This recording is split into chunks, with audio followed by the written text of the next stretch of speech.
நம்ம எல்லாருக்குமே தெரியும். நம்ம ஏதோ ஒரு விதத்துல வந்து நம்மளோட டைம வந்து வேஸ்ட் பண்ணிக்கிட்டு இருக்கோம். பட் அது எங்க, எந்த மாதிரி, எப்படிலாம் நம்மளோட டைம வந்து நம்ம வேஸ்ட் பண்றோம்னு கேட்டா தெரியாது. மோஸ்ட் ஆஃப் த பீப்பிள்ஸ் எல்லாம் என்ன சொல்லுவாங்கன்னா, மொபைல்ல என்னோட டைம் பார்த்தீங்கன்னா, ரொம்ப வந்து வேஸ்ட் ஆகுதுன்னு சொல்லுவாங்க. மொபைல் நம்ம யூஸ் பண்றதுனால மட்டும் நம்மளோட வேஸ்ட் ஆகல.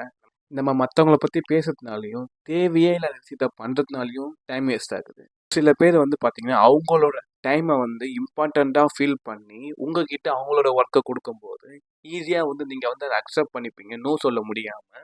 ஒரு பிளான ஒழுங்கா போட தெரியாம, ஒருத்தவங்களுக்காக வெயிட் பண்றதுனாலயோ, இல்ல மத்தவங்களுக்காக வெயிட் பண்றதுனாலயோ, அந்த ஒரு வெயிட் பண்ணும்போது உங்களோட டைம் வந்து ரொம்ப வேஸ்ட் ஆகுது.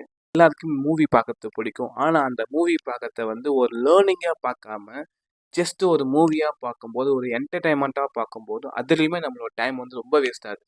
இந்த மாதிரி எவ்வளோ பேர் தான் வந்து நமக்கு அட்வைஸ் பண்ணாலும், நமக்கு தான் தெரியும் நம்மளோட லைஃப்ல நம்ம என்ன ஃபேஸ் பண்றோம்ன்னு சொல்லிட்டு. நம்மளோட லைஃப்ல நம்ம என்ன பண்றோமோ, எல்லாமே கரெக்ட் தான். எதுவுமே தப்புன்னு இல்ல. நம்ம எந்த ஒரு விஷயத்தையுமே வந்து ஒரு பிளைண்டா பண்ணும்போது, நமக்கு அத பத்தின ஒரு நாலேட்ஜே இல்லாம பண்ணும்போது, நம்ம என்னதான் வந்து அத கரெக்ட்டா பண்ணாலுமே, அது வந்து தப்பா தான் போகும்.